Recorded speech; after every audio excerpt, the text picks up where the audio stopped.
In this video we will learn how to create new letters and access letters that have previously been typed using your copy of DGL Practice Manager. To access the new letter screen, you can click Letter on your toolbar, or from the Patient menu choose Correspondence followed by New Letter. In this example I'm going to show you how to access this via the patient details screen. The first thing we need to do is select the patient that we wish to type the letter for. In this example I'm going to press F3 to bring up the last patient. I'll then choose Correspondence from the top of the screen followed by New Letter. This will then give me a list of all the letters that are available in the license of DGL Practice Manager that I'm currently logged into. I simply click on the letter that I wish to type. If a letter is within a yellow folder, you need to double click the yellow folder so it branches out and then click on the template you wish to type. In this instance I'm going to choose GP letter. I'm going to type a comment here into the comments field and show you where that populates in a moment. We can then backdate or forward date the date of the letter, and this is the date that it will put on the top of the letter for you automatically. Clicking OK will then take me into Microsoft Word and automatically generate the template that I have asked the software to provide for me. I then simply type the letter as per the dictation. If at this stage you need to add a CC to your letter, simply go to the end of your document where you wish to add the carbon copy and then go to the Practice Manager toolbar, and then from there you have two options. You have Insert CC. I'll show you this first. And if I choose GP from the list, the software already knows who the GP is, so has automatically pulled that information in for you and put the name and address horizontally across the screen. If you want it vertically in address window format, you choose Insert Address from the toolbar, and this time I will choose Insurer. And because we already know who the patient's insurance company is, that will automatically populate the CC section for you. The only thing that doesn't do is put a CC before the name, because lots of people like doing it in different ways. Some prefer C.C, some prefer bold, italic, so we leave that part up to you. You simply put in the CC how you wish it to be and then choose either Insert Address or Insert CC from the main menu there. Then once complete, I have normal Word functions such as Save, which you can access via the File menu, and then Save. You don't need to go to File and Save As, the software has already done that for you, so we simply use Save and Return icon here, or it's also available under Practice Manager toolbar and the big red circle to the left hand side. The other option is to hold down Control and press X, and that will save and return you to Practice Manager. Now to access the previous letters that have already been typed, you choose the Correspondence menu, but this time Previous Letters. And as you can see, there are 4 letters that we have typed for our patient, Farhad Smith. Clicking on them will show you the preview on the right hand side of the screen. The print button will simply print the letter straight out. Email links in with copy of Microsoft Outlook on the machine that you are currently running. That will create a new email with an attachment or PDF as required. E-faxing allows you to fax a document over the internet. View allows you to open the document and view it in its original formatting.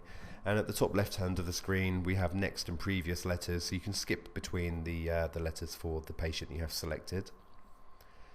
The edit button will take you back into Microsoft Word so you can make changes to the document, and then once you are finished you save and return the document in the normal way. Edit Copy will allow you to create a copy of the template of the original letter, and it basically creates a second copy of that. The Comments button will allow you to update the comment as I'm doing on screen here, and it populates the comments field there.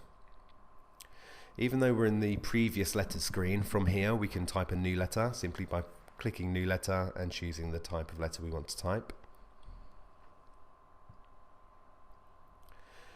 From here we can also scan. So scanning into previous letters will be things such as GP referral letters or documents, correspondence that you need to store against a patient.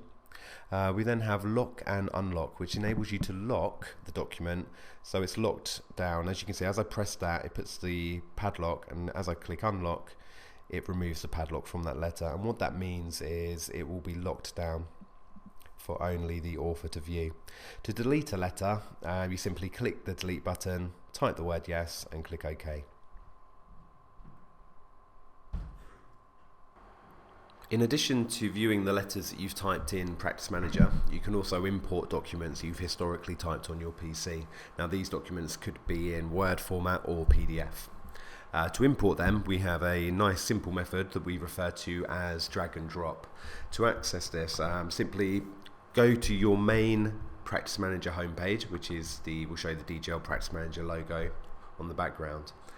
Simply then open up a Windows Explorer page. Now, this screen needs to be smaller than the DGL Practice Manager page in the background. So to do this, simply press the Restore Down icon on your Windows Explorer page, like so. Then browse to the directory that contains the files that you would like to import against your patient. So for example, I'm going to use this Word document which is called Test Template. To do this, I'm going to simply highlight the document, press and hold my left mouse button, and drag the file out over the top of Practice Manager. As I do that, you can see the arrow has slightly changed, so it recognizes I have a file that I'm going to let go. And as soon as I do that, in the background you'll see the import letter screen appear. The first thing we need to do is assign this letter to a patient. So I'm going to search for our patient Smith and find Farhad Smith and click OK. It will then tell me the file name, which is the location of the document that you have just imported. We then have the select type of letter. Now, by default, this is imported letter. However, at this stage, if you know it's a GP letter or a patient letter, you can click onto that and then click OK. And that is how it will be labeled when you go into the previous letters screen. The comments field will retain the original file name of the document, and that's quite useful to leave that as it is.